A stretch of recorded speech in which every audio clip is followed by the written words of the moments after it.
So in order to figure out which coffee shop this, I think it was Alicia, is closer to, yes, Alicia, we need to create our Voronoi boundaries.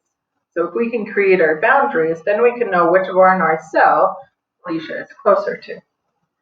So in order to create our Voronoi diagram, we need to find the perpendicular bisector between each of these 3 points. So I'm going to first put a point on each one of these things so that my program can actually read them.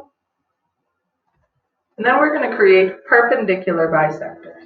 So I want a perpendicular bisector between C and E. I want a perpendicular bisector between E and C. And I want a perpendicular bisector between C and D. So you can see we have too many lines here. And that's because once we hit the vertex, we don't want the rest of the perpendicular bisector. So I'm just going to kind of highlight over them. So I want to find the line that is the perpendicular bisector between E and D. And that just happens to be this one right here. So I'm going to trace over it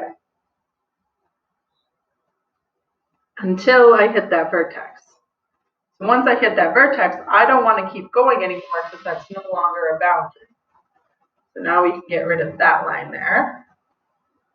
So then again, looking between E and C, I have 2 lines here, but I need to figure out which one is the actual perpendicular bisector.